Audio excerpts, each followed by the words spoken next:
Yo, what up? What's going on, people?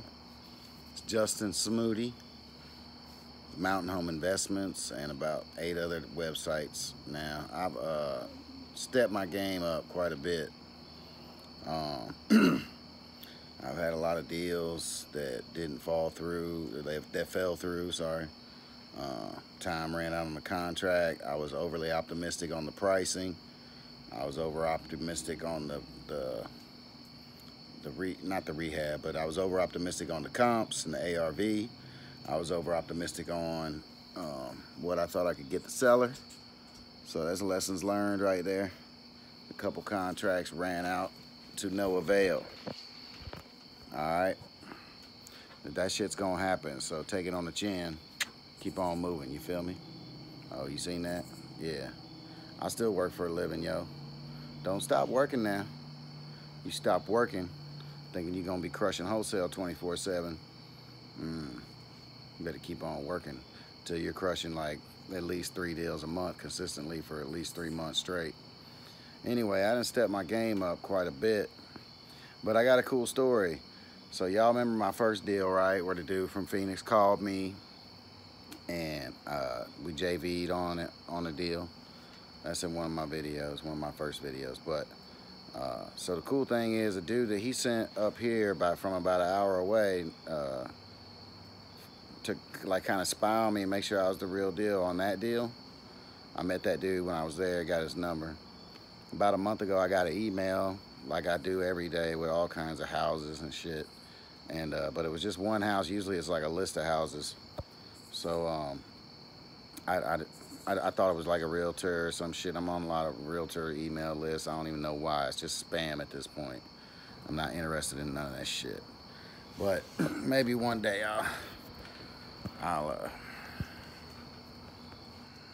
figure out how to mess with that MLS shit. But right now I don't even care about it. But anyway, so dude called me about 2 weeks ago and said, yo man, did you get my email? And I had him in my caller ID, so I was like, hey, what's up, dude? You know what I mean? Blah, blah, blah. I ain't seen you in a while. How you doing? Da, da, da. Anyway, he said, hey, did I see the property that he sent my email? And I was like, which one?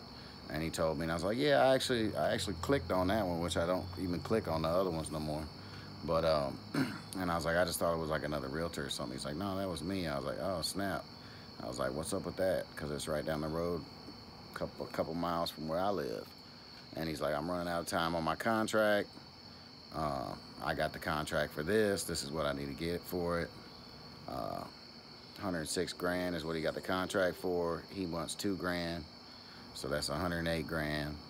I quit, while I was on the phone with him, I pulled it back up on my email and he was trying to sell it for 115. So I was like, oh snap. All right, well, let me see what I can do. So the night before that, some random chick called me and was like, hey Justin, blah, blah, blah. I'm looking for a home that I can use for a rental, blah, blah, blah, blah, blah. And I was like, all right, well, shit, I'm gonna call her.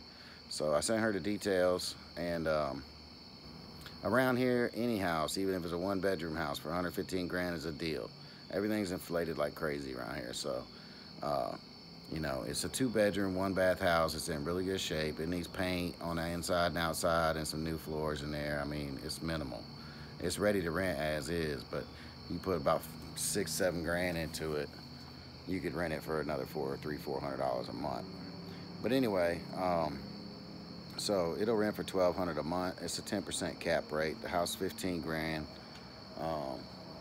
So she's like, yeah, let me check it out. Next day, that day, like in like an hour after that dude called me, I'm showing his property. You know what I mean? He's not even around here. He's an hour away. So I got the key lock box on the thing. If you're gonna be doing virtual, I suggest you buy them on Amazon and ship them to the seller, and have them put them on the lock so your buyers can take a look if nobody's occupying the property. But anyway, so I showed her the house. I told her I got 3 other people already hitting me up on it. I just got the thing yesterday, and I got 3 other people. It's a good deal. House right down the street, same exact house, sold for 250 not too long ago. I could have bumped it up to 160, but I take the little 8 grand and just flip it real quick. But anyway, next day she's like, let's do it. So I'm like, sweet. So we signed the contract. She wanted to battle with me over the EMD. Your boy wants $3,000, which I don't see anything wrong with that. 2 to 3%. 3 grand, he says is his minimum. That way he knows a buyer ain't bullshitting him, which makes sense, you know.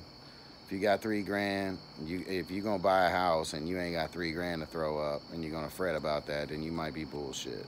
So she was talking about $1,000, and she's a realtor from California. She's so experienced. She's fucking 25. She ain't all that. You know what I'm saying? But she thinks she is. So I let her keep on, you know, running her game and just playing along with it. I told her, your boy I might be able to do 2 grand. And he didn't like that, but he was willing to take that. But anyway, she came down to 1,500. I was like, fuck it. I'm not gonna lose the sale over no $500 that we ain't even gonna get anyway, even if we lose the sale. So that goes to the seller. The EMD goes to the seller, unless you got something in your contract that says you get 50% of it up front when it's put down or something like that, which I tried that one time. I learned that at a Than Merrill course. It was bullshit. As soon as I said that, the buyer was like, nah, fuck that. You know what I mean? So I ain't trying that. That's not how it works. You can't make up shit. I mean, you can, but I don't, try to stay within your lane. You know what I'm saying? But anyway, so she signed a contract, did all the emailing and all this shit, and then she went and your boy's like the worst communicator on the earth. So I'm like, she's asking me for all this shit, little modifications to the contracts. There's 2 owners. She looked it up. She's savvy. She looked it up, and there's 2 owners, but only 1 owner signed the contract, so I had to get in touch with your boy. I wasn't linking them up. You don't link the buyer and the seller up, even if it is a JV, because they'll cut you out. Don't do it. You keep that shit. You control the central part of the deal. You control your contract, always. You know what I'm saying? So don't be letting them link up. That's how you get gypped. But anyway, so I was accommodating to her. I'm texting the dude. The dude takes like 3 fucking days to get back to me and shit. Like the worst communicator ever. Don't be that guy, man. It's so much extra stress and frustration that's super unnecessary. I know the dude's got the phone in his fucking hand 24 hours a day like everybody else. Don't be ignoring people's texts and shit. Just answer the questions. You feel me? Anyway, he's all like, let's do some more deals. I'm like, nah, bruh. Like, yeah, okay. And then in my mind, I'm like, nah, bruh. Like, I can't fucking talk to you. Then, nah, I'm good. I don't roll like that. You got to communicate with me and be transparent. And you got to be on it, man. I'm on it. Always on it. You got to be on it, player, if you gonna fuck with me. So anyway, you ain't on top of your game, then you slow in your roll. I'm just gonna go on, get in the passing lane and zoom on by. But anyway, that's just me. You can play games if you want. I choose not to. I'm to the point. But anyway, so finally gets back to me and does all the shit or whatever, and then it's like a week goes by of this like terrible communication shit. All the while she is blowing my ass up like 25 times a day with all this bullshit.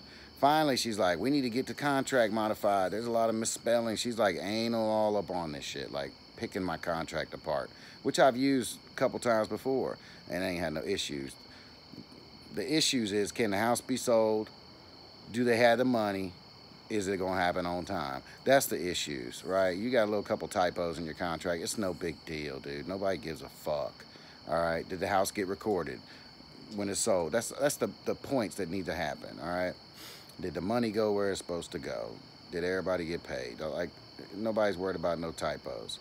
The lawyer's not worried about it. I'm not worried about it. But anyway, she sent me another contract. I was in Florida on vacation, blowing me up the whole time, trying to be nice, answering her shit, telling her your boy ain't talking to me, whatever. And so I'm getting on the plane to come back home, and she's like, hey, we need to change the contract again. And I'm like, oh, yeah, well, I'm getting on a plane, you feel me? So like, shut, you know what I'm saying? And then she keeps on texting me, and I said, again, I'm getting on a plane right now. I'll holler at you after a while, you know what I'm saying? Kind of shut her ass up. And then I opened the file that she sent me, and it was the contract, like, all redone. And she, do not let your buyer change your fucking contract, okay? That's just some dumb shit. If she wants to fix the typos and shit, every time somebody sends you your contract back with modifications, you better read every word of that shit, because they'll slip some shit in. Anyway, she changed the date. She changed the amount of the house and everything. She changed the date because it had been like a week and a half. She pushed the date back a week and a half on the original contract. And I'm like, and so when I finally landed and got, you know, did my thing, got home, I texted her. I said, you know, I don't normally let buyers modify my contracts. That's what I hired a lawyer for. That's what we're paying a lawyer for. So if there's any other modifications that need to be done on the contract, we'll just do it at the closing table with the attorney. He knows what needs to be done. It's not my place, and it definitely ain't your place to be modifying our like our deal contract together. You don't need to be modifying that, because I don't know you. So, you know, don't be modifying my shit, trying to sucker me into signing something that's gonna push the date back a week and a half. We already pushed the date back a week because he was short on his contract, and she's getting a loan too. It's another cool part of the story, really. But anyway, I shut that shit down, and she ain't texted me once since. It's been about a week and a half. So she's getting a loan for 70% of it, which is a cool hookup that I got. I got the loan officer's number, name, and I've been chatting with him, and he's real creative. You know, he don't care about assignments. He just puts it down on the loan as marketing fees or whatever. So a lot of loan officers and banks, they don't do that. So traditionally, I'm like, you need a mortgage, you need to call a realtor. So, but now I got a guy I can work with on people that need a mortgage. So that's always going to be option one before I turn down another buyer that's not an investor. Okay, some people want to buy these houses and live in them and fix them up themselves, which is cool by me. I don't give a shit. Pay me, son. I've turned down a lot of buyers because of that.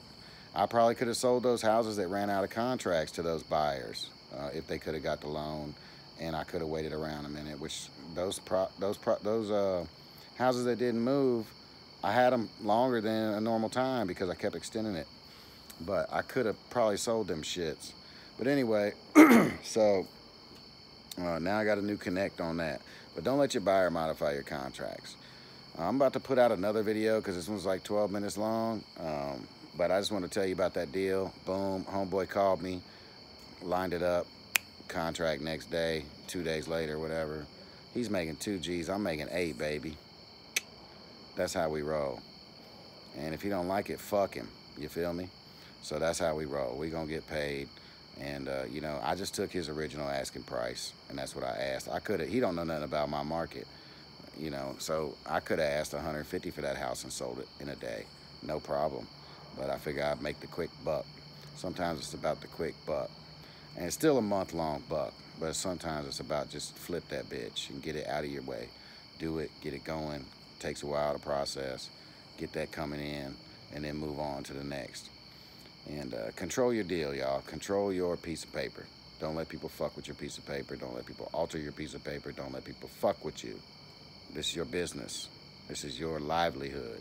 This is how you're going to feed your children.